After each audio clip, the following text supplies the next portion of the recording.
Kungkang merupakan mamalia yang dikenal karena gerakannya yang lambat serta perilakunya yang sangat santai.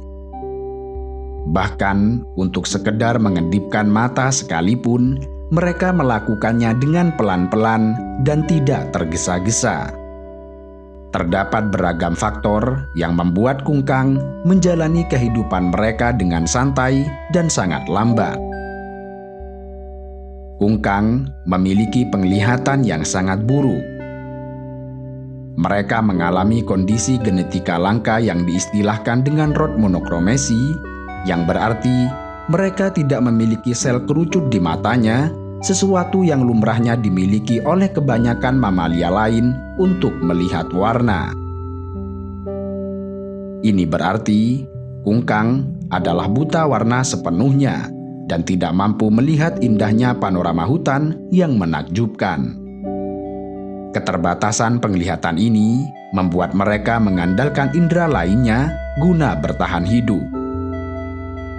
Indera penciuman, pendengaran, dan peraba mereka tetaplah aktif, sehingga memungkinkan mereka untuk mendeteksi perubahan dan ancaman di sekitar lingkungan mereka yang berbahaya.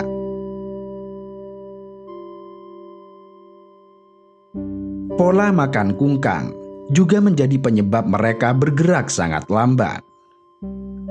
Kungkang termasuk dalam jenis hewan folivora yang secara khusus memakan daun sebagai komponen utama dari diet mereka.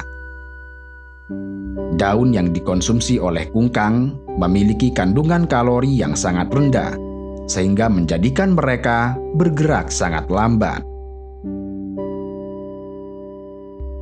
Kendati demikian, mengonsumsi makanan berkalori rendah tidak sepenuhnya menjadi jawaban mengapa kungkang bergerak begitu lambat. Kita bisa melihat bahwa terdapat mamalia lain seperti monyet howler yang juga mengonsumsi daun berkalori rendah, tetapi monyet tersebut mampu bergerak dengan kecepatan yang relatif normal. Hal ini disebabkan oleh perbedaan struktur perut kungkang dibandingkan dengan kebanyakan mamalia lain. Kungkang termasuk dalam kelompok hewan ruminansia, yang berarti mereka memiliki perut yang sangat khas. Perut ini terbagi menjadi 4 bagian, yang dikenal sebagai retikulum, rumen, omasum, dan abomasum. Dan masing-masing dari bagian ini memiliki peran dan fungsi yang berbeda dalam proses pencernaan kungkang. Oleh karena itu, semakin besar struktur perut suatu hewan, semakin lama pula waktu yang dibutuhkan untuk mencerna makanan.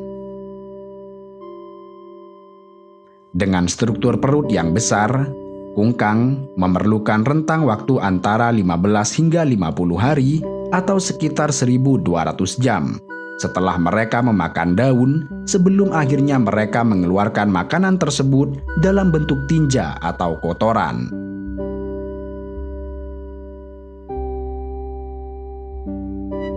Tidak hanya itu, kungkang memiliki pola makan yang sangat terbatas. Mereka hanya mengonsumsi sedikit daun setiap harinya. Ini berbeda dengan kebanyakan hewan folivora lain, di mana meskipun mengonsumsi daun berkalori rendah, mereka mengimbanginya dengan mengonsumsi daun dalam jumlah yang lebih besar. Sebagai contoh, monyet howler diketahui mengonsumsi daun 3 kali lebih banyak dibandingkan kungkang dalam periode yang sama. Kungkang tidak dapat mengonsumsi lebih banyak daun karena laju pencernaannya yang sangat lambat, sehingga menyebabkan keempat bilik perut mereka selalu penuh. Mereka bisa memakan lebih banyak daun hanya setelah makanan yang telah dicerna di dalam perut sudah berpindah dari lambung ke usus halus. Bahkan, isi perut kungkang bisa mencapai 37% dari seluruh berat tubuh mereka yang mencapai sekitar 4,5 kg. Dengan kata lain, ini berarti bahwa kungkang memiliki sedikit sekali sumber energi yang tersedia. Karena itu, demi bertahan hidup dengan pola makan yang terbatas, kungkang mengoperasikan tingkat metabolisme yang sangat rendah, yang diperkirakan hanya sekitar 40 hingga 74% dari nilai yang mungkin diharapkan sesuai masa tubuh mereka. Artinya, kungkang menjalani hidup dengan anggaran energi yang sangat terbatas, sehingga segala sesuatu yang mereka lakukan harus terus-menerus diarahkan untuk menghemat energi. Faktor lain yang berpengaruh pada pergerakan lambat kungkang adalah jumlah massa ototnya yang terbatas. Meskipun secara fisik tubuh kungkang tampak berisi, sebenarnya mereka terdiri dari banyak bulu. Di balik lapisan bulu mereka yang lebat, kungkang memiliki tubuh yang sebenarnya cukup kurus.